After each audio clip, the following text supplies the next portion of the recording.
It's the SKOR North Twins Show. All right, SKOR North Twins Show, a second extra innings episode from Target Field. Twins and Guardians, a little bit of a pause here between games 1 and 2, but there's plenty of things to talk about, so figured the sports dad and I would jump on here, give a little update on some things. Judd was throwing fastballs like he always is at not just Carlos Correa, but Derek Falvey. We won't be recapping what happened in Game 1, even though the Twins obviously took that game. They have Game 2 against the Guardians coming up later this evening on Friday evening, but we want to give you more of an update on at least Carlos Correa. If you missed our other updates on Joe Ryan and Brooks Lee and all the other situations that happened this morning, go check out that episode. You can also hit the like button, subscribe button for Minnesota Twins content. This is the SKOR North Twins Show, specifically the extra innings edition. My name is Declan Goff. That's the sports dad, Judd Zulgad.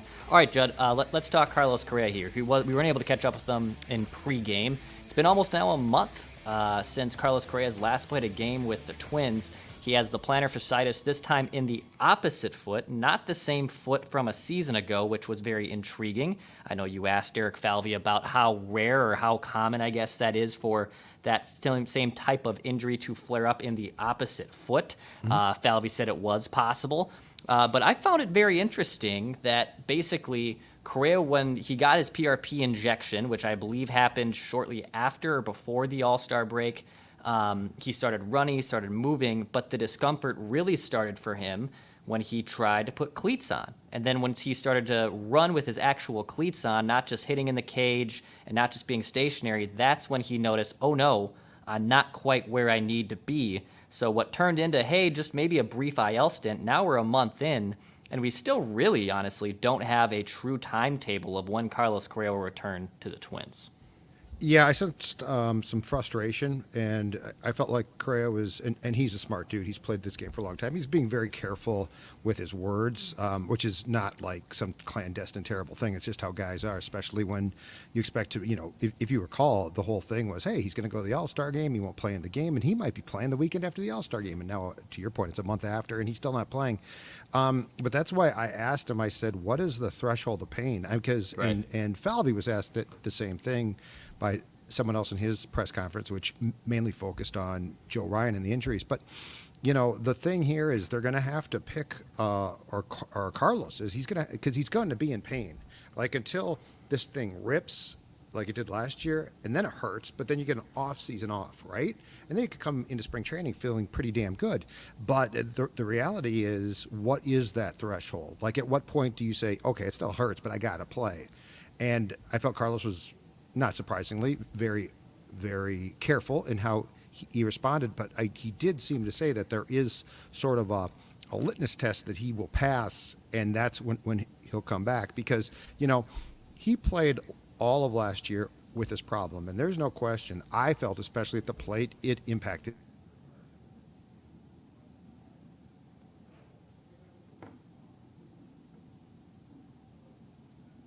him. He doesn't hit into all.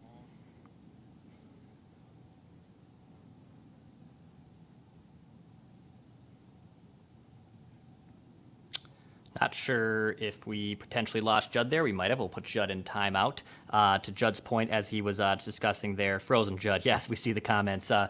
We were live at Target Field. But yeah, as Judd was saying, there was a threshold of pain that he has to basically maybe potentially overcome. And he'll have to play with some discomfort. Last year, that was the issue with Correa. He was able to just kind of play through it. He struggled to his worst offensive season thus far of his career last year.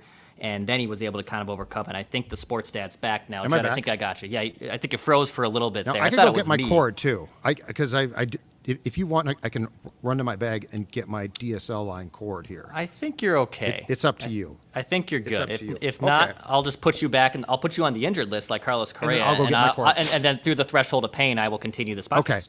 Okay. I did find it intriguing that when Correa was asked about, are you getting new shoes? Are you getting different shoes?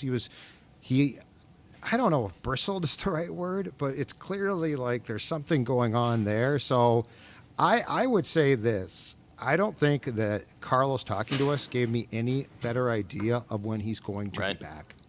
Like I didn't come away saying week and a half, that guy's back. I came away, and he talked about the fact that his teammates are playing well and that he's thankful for that, which is what he's going to say. But he said a lot. I don't feel like I got an idea of a timetable for his return, which, of course, among the many things we've discussed today, Declan, is very concerning because without Correa, I mean, yes, they can win games, but can they make the playoffs? Can they win in the playoffs? And I think the answer is no. They need Carlos Correa. Yeah, and I asked Falvey, and Derek Falvey caught up with some reporters here right before and into the first game between the Twins and the Guardians, and I asked him about last year's situation with is it plantar fasciitis? Am I saying that correctly? Fasciitis? Fasciitis? Yeah, yes. Fasciitis. And I think it's called the plantar fascia. I think that's the part, and I think it's called plantar fasciitis. Okay, so I asked Falvey about plantar fasciitis, and last year, because it ripped last year. And even though the rip itself is painful, it actually kind of speeds up the healing process. I asked him, is it at a point where it could rip, or could they, as I know this sounds painful, and I'm more just curious, as a guy who's just in podcasting and not a foot doctor, could you go in there and rip it? And he basically said, nope, that is not on the table for them, because if you have to play through it, that's one thing. And as painful, and I would obviously certainly not prefer, any extra pain, if there was a way to go up there and rip it, I don't know how you would go about that, but that's not even on the table for him right now. And last year when it ripped, he was able to go on the injured list. The Twins, I believe, had just clinched the division, and they were essentially on cruise control for 11 to 12 days before the playoffs began. So both him and Royce Lewis were able to rest up. It worked out. Correa comes back for the playoffs and is basically vintage postseason Carlos Correa, which, if you look up the numbers, it is legitimately one of the best postseason hitters of all time. That's not hyperbole. That's unfortunate, I think, for Correa, because right now you're without Brooks Lee, and as much as this organization and this team does value Willie Castro and his versatility, I do believe the everyday shortstop plan of Willie Castro is not the preferred method. Yes, that you can play there in a pinch, but hell, Judd Brooks Lee was getting the bulk of starts at shortstop over the last week before he went on the IL with a shoulder injury. And they had a big win, the Twins did, in Game 1 of the doubleheader, but without Carlos Correa with the timetable to him for his return, and Brooks Lee also on the shelf, we are going to see a ton of Willie Castro, most likely, I would assume, at shortstop. And he's serviceable there. He's certainly not a train wreck, but we talked about this when Carlos Correa first came out of the lineup, Dex. There are plays where you're like, Carlos makes that play, and that's not an indictment on Castro. No, not at all. Carlos Correa just makes plays, and that's why I'm curious too, because perhaps you disagree or remember differently. I felt that Correa, for a guy who had a bad foot a year ago, still made a ton of plays at shortstop. Yeah. I felt at the plate it really impacted him, so I get what they're trying to do, but I think this notion that, okay, he'll come back and the pain's gone, no, it's probably going to flare up at times again. Like, you're either going to play through it like he did a year ago, or you're going to shut yourself down pretty much for the rest of the season. I don't think he's doing that. So they're going to have to all decide on how far can we push this. And yeah, I've never heard of the plantar fascia being surgically ripped. I think it just has to rip on its own. And then what's weird is it's tremendous pain followed by you're fine. You're not 100%, but you're fine comparatively. I think the pain starts to dissipate a lot. So it's a weird one.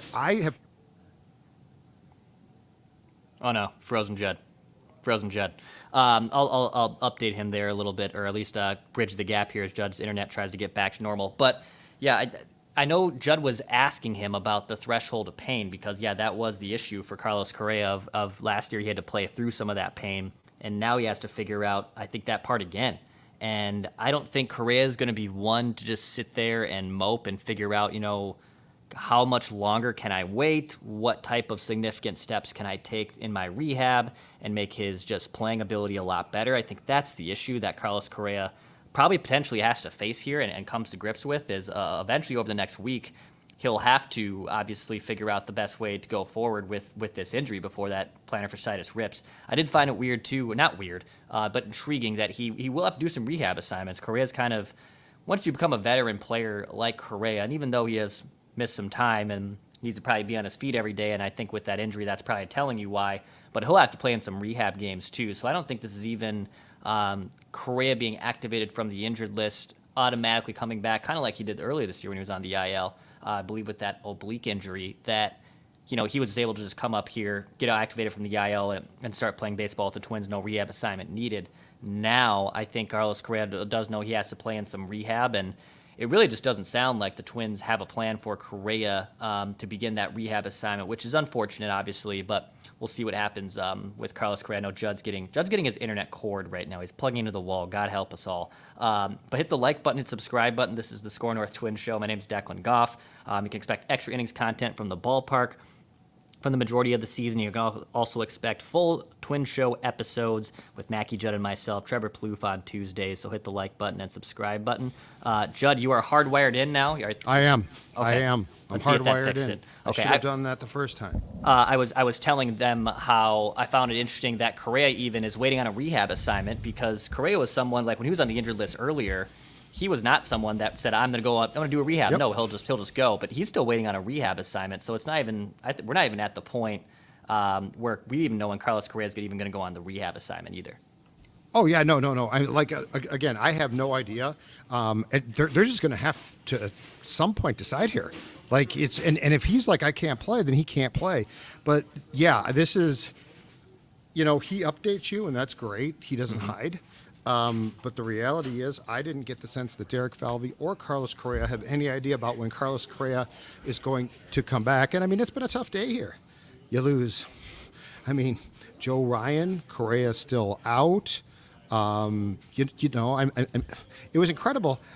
Keaschall, who's going to have Tommy John, was thrown in by Falvey as an aside, and that's one of your top prospects. And they're like, he'll be back by spring training. It's like, he ain't going to be thrown by spring training. So, I mean, this has been a tough day. As we talked about on the SKOR North Twins Show, I blame them for not adding starting pitching depth, but some of this is just flat out bad luck. For sure. Let's get into some of the other stuff that Derek Falvey was able to talk about today. He was able to meet with some of us and kind of provide some updates on that. Yeah, you just mentioned Luke Keaschall, who I believe is one of their top 5, top 6 prospects, according to most pipelines. The Twins now have one of the best prospect pools in all of Major League Baseball, and Keaschall is going to have Tommy John. Now, Keaschall is speaking of Luke Keaschall, a very versatile player. He can play infield, he can play outfield, and Keaschall is going to have Tommy John. They already were wary of some of the arm issues they had going into the year, and in fact, even going back to draft, that there was some imaging on that MRI that was a little concerning. Now he's still been able to play, still been able to hit.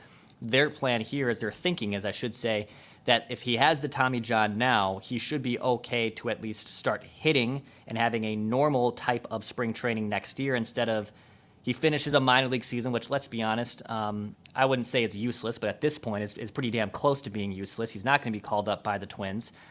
His development has already, progressed to where it should be. It's not like he needs more at-bats.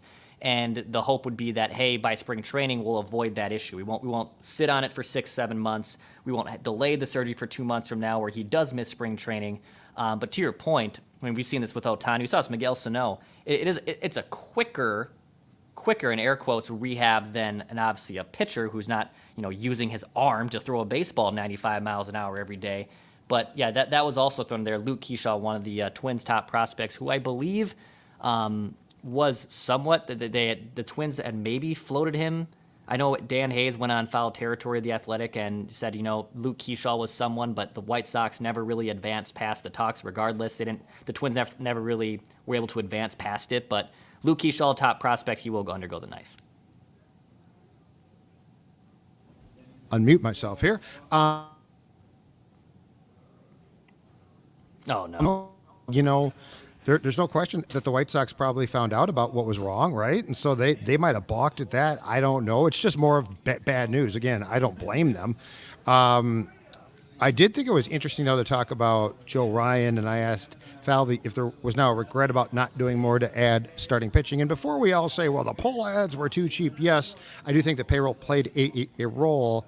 But Trevor Richards, they're paying, I believe it's $710,000. So they did. And by the end of the day, I was not saying add an ace. I wasn't saying get Flaherty here and just pay him and just go crazy. I was saying, would you add depth? And Falvey sort of beat around the question a little bit. I didn't get what I would consider an answer. I did ask for all of you out there doing my job. I asked about Trevor Bauer, to which I was told they don't discuss outside players. I don't think Trevor Bauer is going to ever get a job again in this entire league, much less the Twins. But Falvey has the Bauer tie from their Cleveland days. But you unearthed a name that I don't think it's going to excite the masses, but it's certainly interesting because it's a former Twin. Yeah, Rich Hill. The Twins mentioned that they did have some representation at Rich Hill's throwing day. I don't know what to even call it. Those pro days that a lot of other NFL players have. Showcase. You just throw. Yeah, you showcase what's left in his case in his arm. Yeah, so it sounds like the Twins were present for that. Rich Hill is 44 years old. Now, he was a very good pitcher into his late 30s with the Dodgers. He spent the one season here with the Twins in 2020. The grunter, the swearer, the very vocal pitcher that is Rich Hill. So they did check in on him, which I found interesting. I think that's a last resort and just depth piece as it is. You can't count on 44-year-old Rich Hill to come up here and save your day. But the Twins are going to have to rely on all the young pitchers, which Falvey mentioned. That right. It's Zebby Matthews that potentially could come up. It's Louis Varlin who's making a start on Friday. Chris Paddack, when I asked if he continues to progress, which he is, by the way, progressing in his rehab, is that part of the starting rotation or is that part of the bullpen? And it kind of sounded like all options are on the table because he is kind of still behind the 8 ball with his injury that they don't know where he does slide in. It's easy to say he should because Joe Ryan is injured, but we also don't know there either. So Rich Hill is an option off the street. Chris Paddack, we'll wait and see. He's not close to returning to this pitching staff regardless. But yeah, those were at least a couple names that were thrown about earlier today. And Paddack is, as we discussed too, he's probably ideally suited if and when he can come back to go into the bullpen, not the starting rotation. So that doesn't help your starting rotation. When it's not that the kids, it's not I think they all suck, okay? But the reality is, look at the innings pitched, right, Declan? Yeah. Simeon Woods Richardson's had a really nice year, and I think he's got a bright future. But look at his innings pitched. He might just have hit the cliff. And if he did, it's not like, oh, my God, I can't believe he's failing. It's, okay, this is a problem for now. He probably has a bright future here. But if he's hit the cliff, you can't just continue to throw him out there and be like, I hope it works this time. The Festa thing, to me, is a big ask. He looked great against the Cubs. Now, the Cubs are offensively challenged. But the reality is I just don't think you've left yourself any wiggle room. And I actually was going through some contracts, and I went through all of the pitchers who got traded at the deadline, and there was a handful of what I would call B-level starters, okay? So Kikuchi's A, Flaherty's A, that whole group. The reality is there were contracts that I think you could have taken, and it wouldn't have – I don't think unless the Twins literally said the most we'll take is $700,000, it wouldn't have ended you. Perfect example. And Dex, this was way before, this was a week plus before the deadline. The Dodgers DFA'd James Paxton, the veteran left-hander who was having a good year because they just have so much pitching. And they traded him to Boston for, I want to say, a 17-year-old prospect who's not ranked yet. He's just a 17-year-old infielder. And so there's no prospect problem there. And Paxton's due a little bit, but he's on a 1-year contract. As I've talked about ad nauseum, Michael Lorenzen on a 1-year contract. He goes to Kansas City, a rival. Aaron Savali is arbitration eligible next year and then a free agent. You literally could have not tendered him and allowed him to walk. All of these things to me are, at least if you had one of those guys now, right? Yeah. You would have that security of, okay, we got a guy, and it's not like we're counting on him to start Game 7 of the World Series, but you do have a cushion for what's occurring right now. And right now, in my opinion, unless you consider Festa or Zebby to, oh my God, can he save the day? I don't think you've left yourself any wiggle room. Do I blame the poll ads? Probably slightly.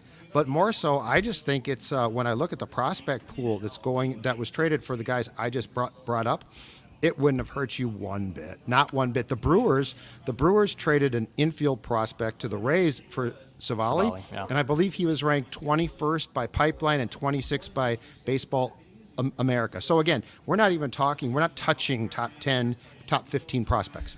Yeah, and I understand some of the pushback. I mean, when you asked Derek about that, and he basically explained, like, well, we weren't counting on Joe Ryan to be injured. It's like, but you do have to be prepared for a situation like that, which is exactly what has presented itself here to you. Yes, of course you weren't hoping or banking on the fact that you'd lose not just Joe Ryan, but a Bailey Ober or a Pablo Lopez or whoever in the rotation.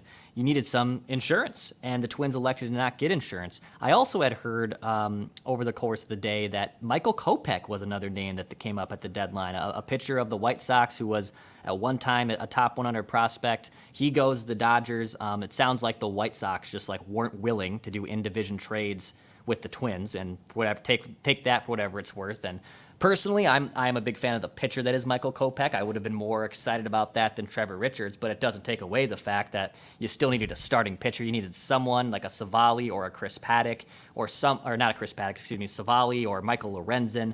You know, the Nathan Eovaldi one was more of the pipe dream, and Texas is, starting to play better baseball. So that was, and they didn't trade him, so that's exactly. That was a lot different. And by the way, like the Twins, as I explained, have the 4th best prospect pool in Major League Baseball. You can use that if you'd like. I'm not saying you sell out Walker Jenkins or you sell out Brooks Lee, but you can give up your 8th prospect and it's not going to kill you. You had a trade deadline where you went all in on Tyler Mahle and Jorge Lopez. It didn't blow up in your face, but guess what? The next season, you were in the playoffs, you snapped your losing streak, and the season after that, which we are right now, you had the 4th best prospect system. So even a bad trade deadline, which everyone is trying to also, I know some of the defenders use against it, well, look what could have happened. Tell me what happened. Look at what happened. The facts are right there in front of you. You snap your playoff losing streak, and your prospect pool is actually better now than it was 2 years ago when you gutted it. So, yes, it is frustrating. I completely hear it. I think it was more of an external thing than it was just Derek Falvey's lack of trying at the deadline. I know Correa also touched on that in his post-game availability that, hey, we did try. I'm sure there was also some conversations behind the scenes because with Correa being the assistant GM, I know we like to call him that, hey, we did try on certain things that maybe we aren't even had heard about or reported about. I'm sure there was trying, but now the Twins do have to try to get by the end of the season. And Joe Ryan, by the way, is seeking a second opinion, and the team is encouraging that. That's not a Joe Ryan going rogue thing. That's the team trying to get all avenues out. But at this point, I wouldn't count on Joe Ryan being available this season. I wouldn't. No, he's That's kind of where I'm at. He's not pitching again. He's not pitching again because if he does pitch again, who is he at that point in time? Like He's going to miss a ton of time. He's got something that clearly, and if you're a pitcher, it's shutting him down. It's his arm. So you're telling me he's going to come back in October and be like, okay, I'm set to go. Like at some point in time, both the Twins and the pitcher have to make a decision that's based on the pitcher's future, because you don't want to, God forbid, bring Joe Ryan back in October and now it fully goes or something, and now he needs surgery and he misses all of 25. So no, it's frustrating too. I feel like the one thing that I feel like we don't have an answer for, and no one wants to answer the question, Declan, is this. I understand they did call on grade A guys, and I don't even know if they could have afforded them. Like, that's beside the point now. They did call on grade A guys, but did they go shopping for Rolls Royces, say we can't get them, and then it feels like they biked home? It's like, why don't you go get a compact? Why don't you go get a medium-sized car? And it's like, okay, we're going to get in our 10-speed and just go home. That's it. Right. And it's a very weird, and like, that's what I was sort of trying to ask Falvey, and I feel like that's the question is, did you try to get some security? Because you know what? The one thing that they did know at the deadline a week ago or so, a little more than a week ago now, Declan, is they knew full well that it appears that Simeon Woods Richardson is wearing down.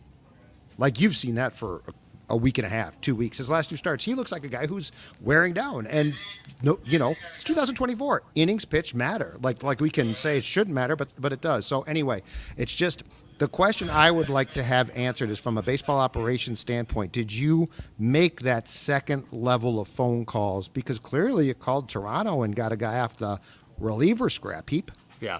That's actually a walkie-talkie in the background. Judd Zulgard's being physically removed from the press box from. It is the law, by the way. It is the actual police. It's the actual police. It's state troopers. It's state funny. troopers here. So if I get kicked out or something, like, I'll see right there. Bail me out. Yeah, I will. We'll wrap up this Twins show, to be honest, here in just a second. And by the way, Bailey Ober was masterful again on Friday. I know we're not talking about the third starter problem for the Twins. Bailey Ober, unless they play Kansas City, should be the game one starter for the Twins. Like I don't think this is even a hot take anymore. He was again masterful in game one of this game. He's even keeled. We saw some emotion when he had the error towards the end of his outing. That's rare from him. He is just laser focused. He doesn't get high. He doesn't get low. So that was the rare side of emotion. But I feel pretty damn good about game one of a playoff series with Bailey Ober going into it. It's if you have to get a game three. That's where it's going to get very interesting for the Twins. Well, and he is a breath of fresh air because, one, he was developed by them. Two, I always go back to when Alex Meyer failed spectacularly. What did we all talk about? His height and the lack of being able to repeat his delivery. Yeah. And Bailey Ober is just smooth. And like it is great to see. Unfortunately, you need more. And, and it's not so. To your point, okay. Let's say they make the playoffs, which I know it feels good now, but the reality is it might be tough. But game one, Bailey. Game two, let's say Pablo pitches well. Yes, in the first round. Now perhaps you sweep that one, but then you get to the best 3 of 5 or the best 4 of 7, and now to what you said is okay. Ready to go game one, ready to go game two potentially. Game three, what do you do? I mean, my God, Declan, the name of Randy Dobnak was invoked today in the Falvey press conference. Yeah. I think I can end on that. I think you can. That's probably a good idea. I didn't say it. You didn't say it, but it was invoked. I didn't say it. No, I don't. Please don't. I've seen that. I've seen that play before. Hit the like button, subscribe button, SKOR North Extra Innings. Yeah, we gave you 2 extra innings episodes today on a Friday. All right. Love it. We won't have an episode tomorrow on Saturday. Judd's at Vikings. I'm near the Canadian border for a wedding, but I will be back here on Sunday for the series finale of the Twins and Guardians series. So plenty of stuff coming at you. Appreciate everyone listening, watching, supporting the SKOR North Twins Show. For Judd, I'm Declan. We'll be talking at you guys soon.